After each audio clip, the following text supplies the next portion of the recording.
بسم اللہ الرحمن الرحیم صلی اللہ علیہ محمد صلی اللہ علیہ وآلہ وسلم۔ السلام علیکم ورحمۃ اللہ۔ آپ یوٹیوب چینل دیکھ رہے ہیں اور میں علی احمد بھٹی ہوں۔ معزز سامعین، حالات اور واقعات اس طرح ہو گئے ہیں کہ دماغ مفلوج ہو کر رہ گیا ہے۔ کوئی سمجھ نہیں آتی کہ کیا کس سمت جا رہا ہے۔ ہم جن سے توقع کرتے تھے کہ وہ معاملات کو سنبھالیں گے، وہ بھی ون سائیڈڈ ہو کر اور فل سیاسی ہو کر بیٹھ گئے، جن سے قطعاً پوری قوم اور کسی کو بھی یہ توقع نہیں تھی کہ جو انہوں نے کیا۔ لیکن قوم اب بھی توقع ان سے رکھتی ہے۔ قوم پھر سوال کرے گی، جواب مانگے گی، سوال اٹھائے گی، چاہے اس کے جواب میں انہیں اپنی جانوں کی قیمت ہی کیوں نہ ادا کرنی پڑے، لیکن یہ قوم سوال کرے گی۔ کیونکہ جب انسان اس نہج پر پہنچ جاتا ہے، بھوک و افلاس سے اس نہج پر پہنچا دیا جاتا ہے، تو پھر وہ کسی چیز سے نہیں ڈرتا، پھر وہ سوال کرتا ہے اور جواب مانگتا ہے، چاہے اس کے سوال کے جواب میں اس کی جان ہی کیوں نہ چلی جائے، لیکن وہ جواب مانگنے سے باز نہیں آتا۔ لیکن پھر ہوتا کیا ہے کہ اگر ایک زبان بند کی جاتی ہے تو پھر ہزاروں نہیں، لاکھوں نہیں، کروڑوں زبانیں جو ہے نا بولتی ہیں، سوال کرتی ہیں اور جواب مانگتی ہیں، اور جواب دینا پڑتا ہے۔ تو میں یہ کہنا چاہتا ہوں کہ کسی مائی کے لال کی جرت نہیں، کسی دشمن کی جرت نہیں، وہ پاکستانی فوج اور پاکستانی قوم کے درمیان خلیج پیدا کر سکے، اور نہ ہی اب تک کوئی یہ کام کر سکا ہے۔ لیکن کیا کس نے ہے؟ کر کون رہا ہے؟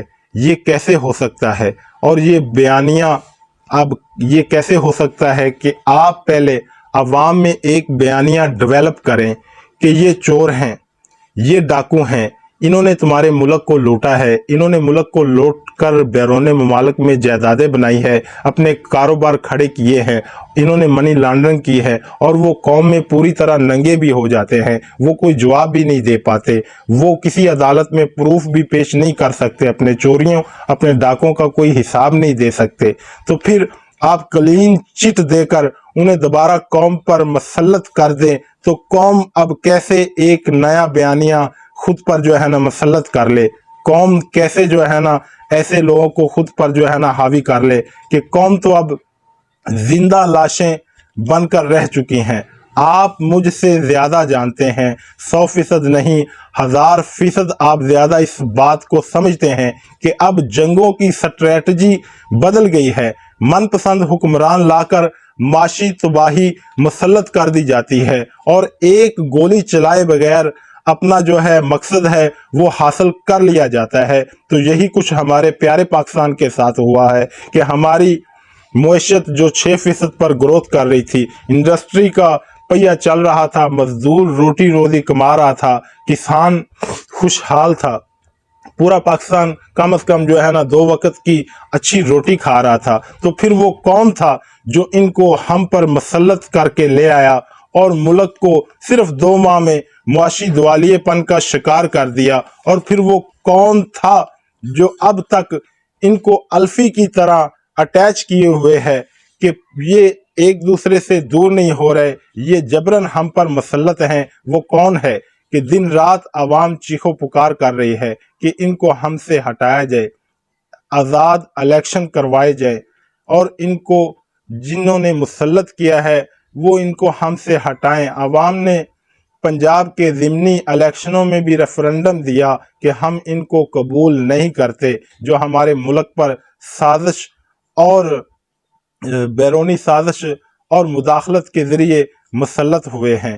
پھر عوام نے اب حالیہ پورے پاکستان میں ہونے والے ضمنی الیکشن میں پھر یہ ریفرنڈم دیا کہ ہم ان سازش کے ذریعے آئے ہوئے امپورٹڈ حکمرانوں نے، جنہوں نے ہمارے ملک کا اور ہمارا دیوالیہ نکال دیا ہے، ہم انہیں کسی صورت قبول نہیں کرتے۔ پھر وہ کون ہے جو الفی کی طرح ان کو جوڑے ہوئے ہے؟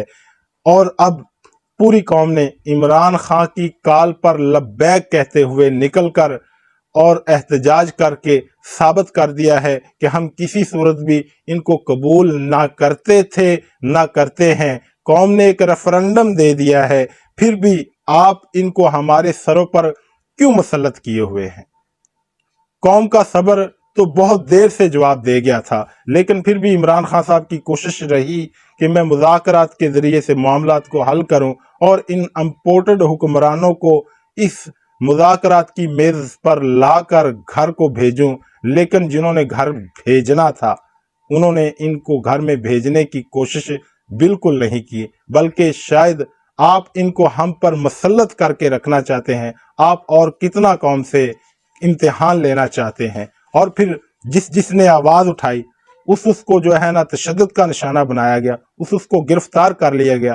یہ کون تھے جنہوں نے شہباز گل کو تشدد کا نشانہ بنایا؟ یہ کون تھے جنہوں نے 75 سالہ بزرگ اعظم سواتی کو گرفتار کر کے سوال اٹھانے پر تشدد کا نشانہ بنایا؟ وہ کون تھے جنہوں نے جمیل فروقی کو گرفتار کر کے تشدد کا نشانہ بنایا؟ وہ کون ہے جس نے صابر شاکر کو پاکستان سے جانے پر مجبور کر دیا؟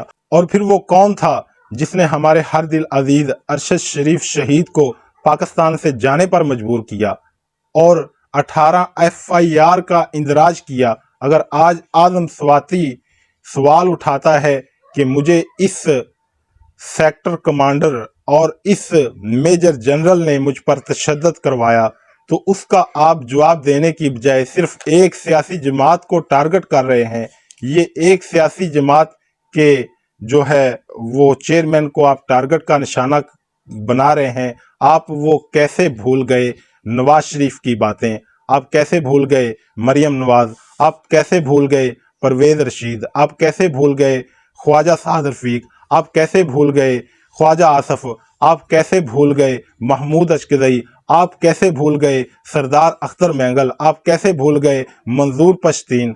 یہ سب انہوں نے تو جو ہے نا وہ آپ پر باتوں کے تیر نشتر ہی نہیں بلکہ جو ہے یہ جو دہشت گردی ہے اس کے پیچھے وردی ہے تک کے نعرے لگوا دیے۔ لیکن کیا بات ہے کہ آپ ایک سائٹ پر بالکل خاموش ہیں اور دوسری طرف جو سوال اٹھاتا ہے آپ اس کے خلاف جو ہے نا جواب دینے کی بجائے انہیں تشدد کا نشانہ بنواتے ہیں۔ آپ ان پر ملک دشمن ہونے کا الزام عائد کرتے ہیں۔